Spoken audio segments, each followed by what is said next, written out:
Good morning, students. Welcome to the SGPS online classes. This is class 6, subject Essays, chapter 2nd, Early Humans, and part 2. In my previous video, I explained you about our ancestors, prehistoric period, Old Stone Age, Middle Stone Age, and about the features of Paleolithic Age, that is Old Stone Age. I told you about their clothing, dwelling place, tools, and tool making techniques.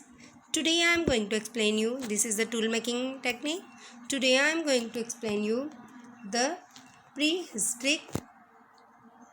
Paleolithic culture. Okay, so the knowledge we are going to start from here. Palaeolithic culture यानी कि पूरा पाषाण युग का culture, संस्कृति कैसी थी. The knowledge about the culture of palaeolithic man is based mainly on archaeological evidence. जो हमारा नॉलेज है पैलियोलिथिक मैन के बारे में, पूरा पाषाण युग के इंसानों के बारे में, वो मुख्य रूप से आर्कियोलॉजिकल जो एविडेंस, जो हमें प्रमाण मिले हैं आर्कियोलॉजी के खुदाई से, पुरातत्व विभाग से, उन्हीं पर आधारित है. This includes skeletal remains of man and animals. इसमें मैन और एनिमल्स के जो स्केलेटल कंकाल अवशेष मिले हैं वो शामिल हैं. Things made by primitive man, और आदिमानव के द्वारा चीज़ें बनाई गई हैं वो शामिल है. His paintings on rock and cave walls, और चट्टानों पर या जो गुफाओं की दीवार पर उसके द्वारा जो बनाई गई पेंटिंग है वो शामिल है. The views about the life of primitive man can be confirmed by observing the tribal groups of Todas in Nilgiri Hills and Ongis in the Jarawas in Andaman Island. यानी कि हमारे जो विचार हैं प्रिमिटिव मैन, आदि मानव के life के बारे में वो हम कंफर्म कर देते हैं, कंफर्म हो जाते हैं, सुनिश्चित हो जाते हैं जब हम नीलगिरी जो पहाड़ियाँ हैं वहाँ की टोडा जनजाति को देखते हैं, जनजातीय समूह को देखते हैं, या फिर अंडमान जो आइलैंड है, अंडमान निकोबार आइलैंड है, वहाँ की ओंगीज और जारावास जनजातियों को देखते हैं, तो हमारे व्यूज़ बिल्कुल कंफर्म हो जाते हैं कि जनजातियाँ उसी तरीके से हमारे आदि मानव रहते होंगे जैसे कि जनजातियाँ रहती हैं. Okay, now we are talking band, families and division of labour. Band का मतलब होता है दल, समूह, फैमिलीज यानी परिवार, डिवीज़न ऑफ लेबर यानी कि श्रम का विभाजन. It is important for humans to live in groups for the sake of self protection. ये बहुत ही महत्वपूर्ण था मनुष्य के लिए कि वो यानी के लिए सेल्फ प्रोटेक्शन, स्व सुरक्षा, आत्म सुरक्षा के लिए वह ग्रुप में रहे, क्योंकि उस समय विभिन्न प्रकार के जंगली जानवर थे और लोगों के पास रहने के लिए कोई घर नहीं थे. तो अगर सामने कोई जंगली जानवर आ जाए तो ये ग्रुप में रहने से वे एक दूसरे की मदद कर दिया करते थे. Such small groups were called bands, और इस प्रकार की जो मनुष्यों की छोटे छोटे ग्रुप थे उन्हें बैंड्स कहा जाता था. Band could have had up to 60-80 members, और एक बैंड में 60 से लेकर 80 तक मेंबर्स हो सकते थे. These members worked on the basis of division of labour among themselves, और ये सभी लोग डिवीज़न ऑफ लेबर यानी श्रम विभाजन के आधार पर अपने बीच में वे कार्य को बांट लेते थे और उस आधार पर काम करते थे. These groups tried to tackle a hostile environment, और इन्होंने जो एक हॉस्टाइल प्रतिरोधी वातावरण बना हुआ था उसको टैकल करने का, उसको सुधारने का प्रयास किया. They hunted animals both big and small, gather a variety of plant food. वे विभिन्न प्रकार के बड़े और छोटे जानवरों का शिकार करते थे. इसके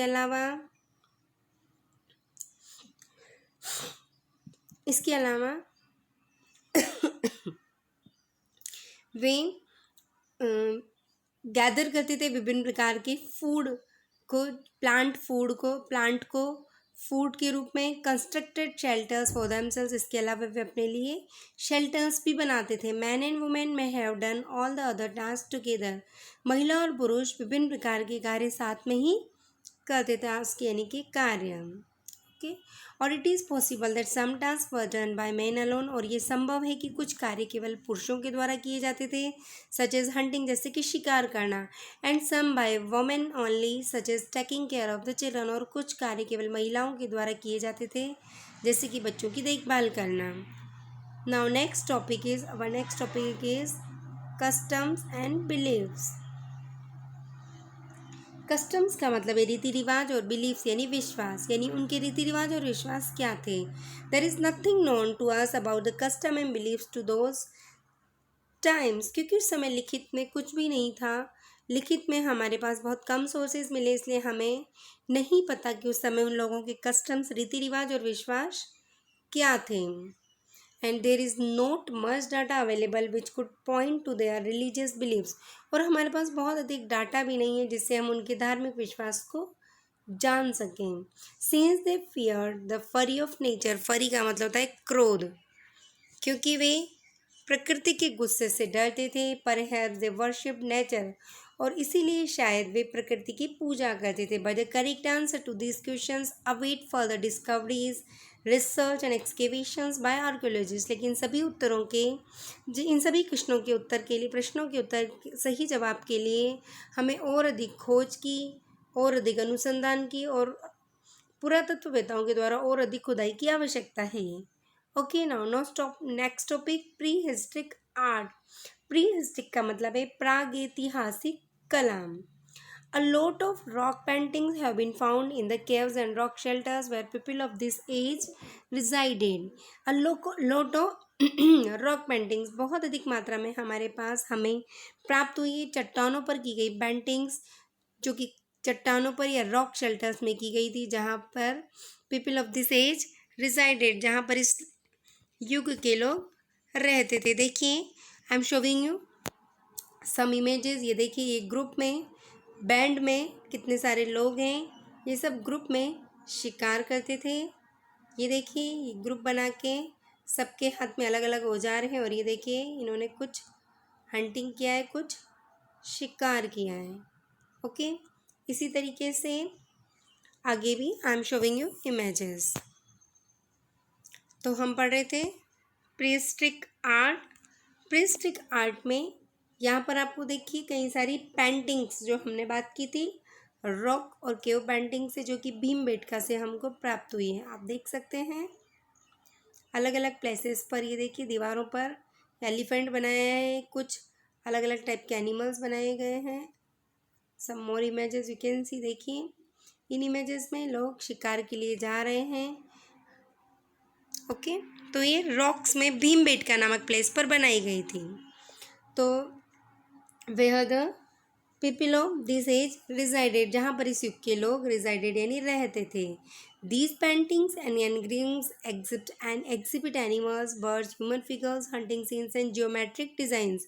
और इन पेंटिंग्स और एनग्रेविंग्स यानी कि नक्काशी में, इन पेंटिंग्स में और इन एनग्रेविंग्स में, इन नक्काशियों में एग्जिबिट किया गया, प्रदर्शित किया गया विभिन्न प्रकार के जानवरों को, पक्षियों को, ह्यूमन फिगर्स को, हंटिंग सीन्स को, जियोमेट्रिक डिज़ाइंस को, ज्यामितीय संरचनाओं को। आई एम शोविंग यू अगेन। देखिए, विभिन्न प्रकार की ये हंटिंग सीन दिखाया गया है, मैन है, एनिमल्स हैं, इनके हाथ में आप देखिए टूल्स हैं, और इस प्रकार के विभिन्न सीन इसमें दिखाए गए हैं। ओके, नाउ हम पढ़ते हैं कैस स्टडी। ये भीमबेटका की है, जो कि मध्य प्रदेश में स्थित है। ये महाभारत कहते हैं, महाभारत के काल का समय में ये स्थान उपलब्ध था। यहाँ पर भीम आकर बैठक किया करता था, इसीलिए इस जगह का नाम भीमबेटका रखा गया। Although there are over 150 sites where stone age rock paintings are found. लगभग हमारे पास 150 से अधिक स्थान है जहाँ पर रॉक पेंटिंग्स प्राप्त की गई है, stone rock paintings, stone age की। Bhimbetka in Madhya Pradesh is the largest and the most spectacular among them. लेकिन मध्य प्रदेश की भीमबेटका नामक स्थान सबसे बड़ा और सबसे विशिष्ट स्थान इन सभी में। This thickly forested area is home to many types of plants and animals even today। और ये बहुत ही घने जंगलों में स्थित स्थान आज भी विभिन्न प्रकार के वनस्पति और जो पशु हैं उनका रहने का स्थान है। It definitely seems to have been a good habitat for people in those times. और निश्चित रूप से उस समय भी ये लोगों के लिए बहुत ही अच्छा स्थान रहा होगा, बिकॉज ऑफ केव शेल्टर्स, क्योंकि यहाँ पर गुफाएँ हैं रहने के लिए। Water flowing from cliff tops and streams, और यहाँ पर झरनों से, चट्टानों से बहता हुआ पानी है। And rocks which could be use for making tools, और काफ़ी सारी चट्टानें हैं जिनका प्रयोग टूल्स बनाने के लिए किया जा सकता था। There was plenty of food, वहाँ पर प्रचुरता थी भोजन की, फॉर देम टू ईट, क्योंकि विभिन्न प्रकार का जंगल है तो विभिन्न प्रकार के प्लांट्स और ट्रीज थे, तो उनके पास भोजन की भी प्रचुरता थी। Caves look like some modern art galleries, और ये जो चट्टानें हैं ये वर्तमान की कई सारी आर्ट गैलरीज जैसे दिखाई देते हैं इनसाइड से अंदर की ओर, क्योंकि most of this paintings are 10,000 years old. इनमें से अधिकतर जो पेंटिंग्स हैं वो 10,000 years old and they depict boars, और वे दर्शाते हैं पिक्चर्स ऑफ बोर्स यानी जो जंगली सुअर है, टाइगर यानी कि बाघ की, एलिफेंट हाथी, लेपर्ड्स तेंदुआ, डियर हिरण, पैंथर यानी कि तेंदुआ, एंटेलोप भी हिरण, फिश, फ्रॉक्स, लिजर्ड्स यानी कि मछली, मेंढक और छिपकली, स्क्विरल्स गिलहरी और बर्ड्स यानी पक्षियों के, इन सभी प्रकार के एनिमल्स की इनमें इमेजेस दिखाई गई पेंटिंग्स में। Some are hunting scenes while in some scenes animals are chasing man, कुछ तो शिकार के दृश्य हैं लेकिन कुछ दृश्य ऐसे भी हैं जहाँ पर एनिमल्स चेजिंग कर रहे हैं, मनुष्य का पीछा कर रहे हैं। Now comes discovery of fire, यानी कि आग की खोज, जो कि इस युग की बहुत ही महत्वपूर्ण, स्टोन एज की काफ़ी महत्वपूर्ण डिस्कवरी थी। Discovery of fire must have been accidental, दुर्घटनावश ऐसा माना जाता है कि आग की खोज हुई हो। It is likely that two stones might have rubbed together and spark would have come and burned some dry leaves, and this must have given the idea to element of fire. It's likely, संभवतः दो जो पत्थर थे might have been rubbed, वे रगड़े होंगे एक साथ, और स्पार्क चिंगारी उनमें से निकली होगी, बर्nt और इनमें से चिंगारी निकली होगी जिसने कुछ ड्राई लीव्स को, बर्nt यानी जला दिया होगा, ड्राई लीव्स को, burns some dry leaves, okay. और इससे जो अर्ली मैन था उसे आग का आइडिया मिला होगा। It was a most important discovery of man, ये मनुष्य की सबसे महत्वपूर्ण खोज थी। Slowly and gradually he must have learn the usefulness of fire, और धीरे धीरे समय के साथ, ग्रेजुअली धीरे धीरे समय के साथ वह उस आग की उपयोगिता सीख गया होगा। हम यहाँ पर ये आग की कुछ उपयोगिताएं बताई गई है। Usefulness of fire, usefulness of fire, आग की उपयोगिता। अर्ली एज में मैंने started to eat cooked meat rather than raw meat, मनुष्य ने कुक्ड मीट, पका हुआ मांस खाना शुरू किया कच्चे मांस के स्थान पर, रॉ मीट कच्चा मांस। He could light the fire outside the caves to protect himself from the wild animals, और अब वह उसकी केव्स के आउटसाइड बाहर की ओर आग जलाता था ताकि वह वाइल्ड एनिमल से अपने आप को प्रोटेक्ट कर सके, क्योंकि जंगली जानवर आग से डरते हैं इसलिए आग वाले स्थान पर वो नहीं जाते। He could get warm from the fire in the cold weather, और वह सर्दी के मौसम में आग से गर्मी प्राप्त कर सकता था। तो इस तरीके से discovery of fire was an important discovery of that time, okay. ये देखिए इस तरह से मनुष्य दो पत्थरों को रगड़ रहा होगा और आग निकली होगी, और धीरे धीरे उसने आग से अपने आप को गर्म करना सीखा, और ये देखिए वो पका हुआ मीट खाना सीख गया, और यहाँ पर वो अपने आप को प्रोटेक्ट भी कर रहा है। ये देखिए एनिमल भी उससे डर के भाग रहे हैं, okay. Now next topic, mesolithic age और middle stone age. Middle stone age यानी कि मध्य पाषाण युग, मीजो यानी कि मध्य, लिथिक यानी कि stone. The later palaeolithic period witness a rise in temperature and climate became warm and dry। जो बाद का पैलेलिथिक एज था, पूरा पाषाण युग था, उसमें अचानक से राइज इन टेम्परेचर, तापमान में गर्मी हुई, और climate became warm and dry, जो जलवायु थी बहुत ही गर्म और सूखी हो गई। This in turn affected human life and brought about changes in flora and Fiona, और इसने बदले में मनुष्य के जीवन को इफेक्टेड प्रभावित किया, और इसकी वजह से चेंजेस आए फ्लोरा यानी वनस्पति में, फ्योना यानी कि पशुओं के अंदर भी। The technology of producing tools also underwent the change, और अब जो उनकी टूल्स प्रोड्यूस करने की टेक्नोलॉजी थी उसके अंदर भी अंडरवेंट अ चेंज, कई सारे परिवर्तन आए। The mesolithic man was still in the hunting and gathering stage of subsistence, और जो मीजोलिथिक मैन था वो अब तक हंटिंग और गैदरिंग स्टेज में गुजर रहा था। सब्सिस्टेंस यानी कि उसी पर आधारित था. But there was a shift in the pattern of hunting from big game to small game hunting and to fishing and fowling. लेकिन वहाँ पर जो हंटिंग का पैटर्न था उसमें एक शिफ्ट आया, परिवर्तन आया. जो बिग गेम था, बड़े बड़े जानवरों का वो शिकार करते थे, अब वो स्मॉल गेम हंटिंग में बदल गया. छोटे छोटे जानवरों का शिकार करते, फिशिंग करते, मछली पकड़ते, फॉलिंग चिड़िया आदि पक्षियों को पकड़ती. The use of animal bones as tools along with stone mark the biggest change in the life of man from the Paleolithic age to the Mesolithic age. और अब स्टोन टूल्स के साथ साथ एनिमल्स बोन्स का भी प्रयोग वे tools के रूप में करने लगे थे, और ये बहुत ही बड़ा परिवर्तन था पुरापाषाण युग से मध्यपाषाण युग के अंदर. The mesolithic man started using special weapons. मध्यपाषाण युग के मनुष्य ने स्पेशल वेपन्स, विशेष हथियारों का, औजारों का प्रयोग करना शुरू किया, नॉन एज माइक्रोलिथ, जिन्हें लघु पाषाण औजार के नाम से जानते थे, एंड पिग्मी टूल्स, छोटे छोटे सूक्ष्म उपकरणों के नाम से जानते थे, मेड ऑफ जैस्पर, चौक और ब्लड स्टोन, जो कि एक सूर्यकांत मणि या लाल पत्थर से बने होते थे. स्टार्टेड यूजिंग वुडन हैंडल्स, उसने लकड़ी के हैंडल का प्रयोग शुरू किया. ओके और इसके साथ ही हैंडल्स और टूल्स पे लकड़ी के हैंडल यूज़ करने लगा. The beginning of the art of making clay pots is also a significant development of the mesolithic age. और अब उन्होंने क्ले पोट्स, मिट्टी के बर्तन बनाने की कला सीखी, जो कि बहुत ही महत्वपूर्ण विकास था मीजोलिथिक एज का. The next stage of evolution in stone tool technology from about 10,000 years ago is known as the Neolithic age. और इसके बाद जो अगला विकास था स्टोन टूल्स टेक्नोलॉजी में, वो लगभग 10,000 वर्ष पूर्व हुआ था, जिसे नियोलिथिक एज, नवपाषाण युग के नाम से जानते हैं. और you will study about this in the next chapter.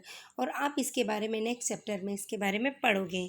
I am showing you some images. देखिए, ये जो कि बोन्स से, एनिमल बोन से बनाए गए टूल्स हैं. सम मोर एनिमल बोन टूल्स, देखिए कितने शार्प हैं. ये देखिए, ये अलग अलग शेप के हैं. आप देखिए, मॉडर्न कटार जैसा है बिल्कुल, ठीक है. और ये थोड़ा थोड़ा तलवार लाइक, स्वॉर्ड लाइक है. और ये देखिए जो माइक्रोलिथ से पिग्मी टूल्स, जिन्हें हम कह सकते हैं छोटे छोटे बहुत ही सूक्ष्म औजार, उन्होंने बनाना शुरू किया क्योंकि छोटे एनिमल्स का शिकार कर रहे थे, चिड़िया, मछली आदि को, इसलिए उनको छोटे टूल्स की अब ज़रूरत होने लगी. देखिए कितने माइक्रोलिथ्स, कितने छोटे औजार हैं. इसके अलावा now we are going to solve exercise. The palaeolithic age is called the old stone age. Palaeolithic age को क्या कहते हैं? ओल्ड स्टोन एज कहते हैं. Tools in the palaeolithic period were predominantly made up of stone. Stone के बने हुए tools थे. इसके बाद देखते हैं,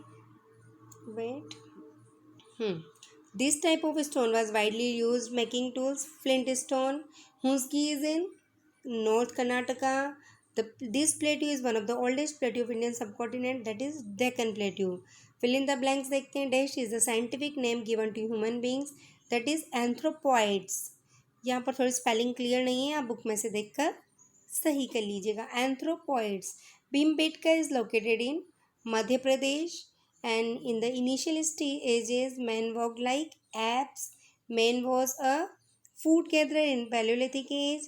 The Paleolithic age is divided into lower, middle and upper Paleolithic age. Now discuss about mesh. देखते हैं. चॉपर्स जो थे वो लोअर पैलियोलिथिक एज में थे. फ्लैग्स जो थे वो मिडिल पैलियोलिथिक एज में थे. क्वार्ट जो था वो अपर पैलियोलिथिक एज में था. स्टोन एज रॉक आर्ट जो थी वो भीमबेटका में देखी जा सकती है. और पैलियोलिथिक साइट इन कर्नाटका जो है वो हुस्गी में है. ओके, ट्रू फॉल्स देखते हैं. The people in the palaeolithic age had a settle life. No, this is false answer.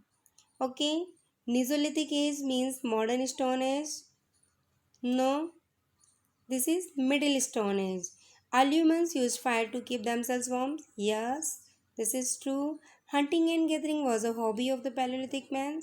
Humans, no, it was not a hobby. That was their work. The most important discovery of element was fire. Yes, this is true. ये सारे question answer exercise complete हो गई हैं. और मैं इसी के साथ आपको सारे क्वेश्चन आंसर्स की और एक्सरसाइज की पीडीएफ भी भेजूंगी, उसको देखकर आप सारे क्वेश्चंस कर लीजिए। एक बार चैप्टर सेल्फ रीडिंग करके समझ कर देखिए। If you have any problem you can ask. Thank you. Have a nice